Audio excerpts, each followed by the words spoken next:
James Cameron wants you to believe. He wants you to believe that aliens are killing machines, humanity can defeat time-traveling cyborgs, and a film can transport you to a significant historical disaster. In many ways, the planet of Pandora in Avatar has become his most ambitious manner of sharing this belief in the power of cinema. Can you leave everything in your life behind and experience a film in a way that's become increasingly difficult in an era of so much distraction? As technology has advanced, Cameron has pushed the limits of his power of belief even further, playing with 3D, high frame rate, and other toys that weren't available when he started his career.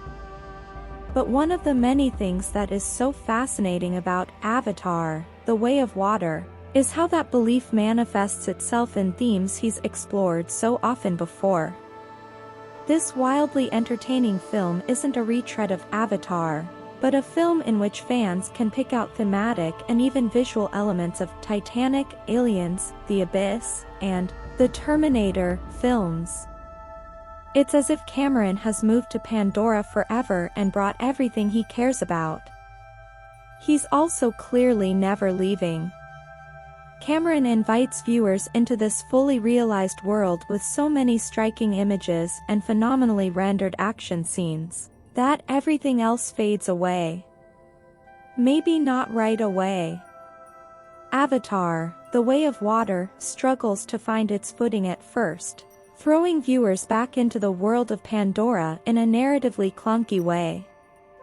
One can tell that Cameron really cares most about the world-building midsection of this film, which is one of his greatest accomplishments, so he rushes through some of the setups to get to the good stuff.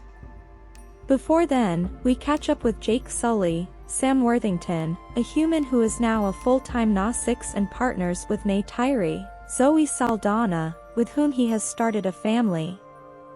They have 2 sons, Neytiri, Jamie Flatters, and Loe K, Britton Dalton, and a daughter named Tuck, Trinity Jolie Bliss, and they are guardians of Kiri, Sigourney Weaver, the offspring of Weaver's character from the first film. Family bliss is fractured when the Sky People return, including an Avatar Na-6 version of one Colonel Miles Quaritch, Stephen Lang, who has come to finish what he started, including vengeance on Jake for the death of his human form. He comes back with a group of former human Na-6 soldiers who are the film's main antagonists, but not the only ones. Avatar, The Way of Water, once again casts the military, planet-destroying humans of this universe as its truest villains, but the villains' motives are sometimes a bit hazy. Around halfway through, I realized it's not very clear why Quaritch is so intent on hunting Jake and his family, other than the plot needs it, and Lang is good at playing mad. The bulk of Avatar, The Way of Water, hinges on the same question Sarah Connor asks in the Terminator movies: fight or flight for family? Do you run and hide from the powerful enemy to try and stay safe, or turn and fight the oppressive evil? At first, Jake takes the former option, leading them to another part of Pandora, where the film opens up via one of Cameron's longtime obsessions, H2O. The aerial acrobatics of the first film are supplanted by underwater ones in a region run by Tonawari, Cliff Curtis, the leader of a clan called the Metkayina. Himself a family man, his wife is played by Kate Winslet. Tonawari is worried about the danger the new Na-6 visitors could bring but can't turn them away.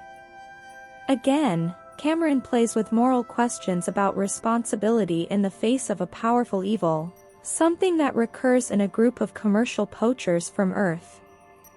They dare to hunt sacred water animals in stunning sequences during which you have to remind yourself that none of what you're watching is real. The film's midsection shifts its focus away from Sully/Quaritch to the region's children as Jake's boys learn the ways of the Water Clan. Finally, the world of Avatar feels like it's expanding in ways the first film didn't. Whereas that film was more focused on a single story, Cameron ties together multiple ones here in a far more ambitious and ultimately rewarding fashion.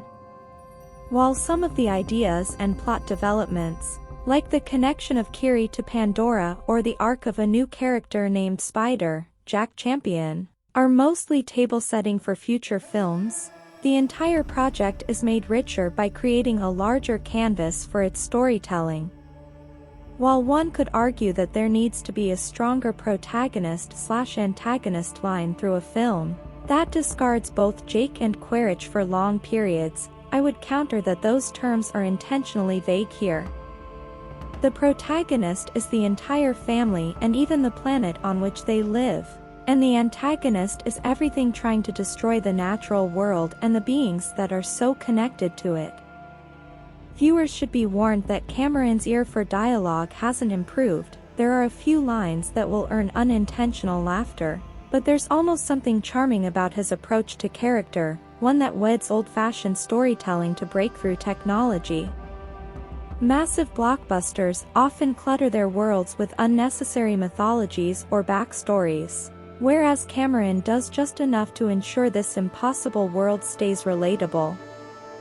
His deeper themes of environmentalism and colonization could be understandably too shallow for some viewers, and the way he co-opts elements of indigenous culture could be considered problematic, and I wouldn't argue against that. But if a family uses this as a starting point for conversations about those themes, then it's more of a net positive than most blockbusters that provide no food for thought. There has been so much conversation about the cultural impact of Avatar recently, as superheroes dominated the last decade of pop culture in a way that allowed people to forget the Gnostics. Watching Avatar, The Way of Water, I was reminded of how impersonal the Hollywood machine has become over the last few decades and how often the blockbusters that truly make an impact on the form have displayed the personal touch of their creator. Think of how the biggest and best films of George Lucas and Steven Spielberg couldn't have been made by anyone else. Avatar, The Way of Water is a James Cameron blockbuster, through and through. And I still believe in him.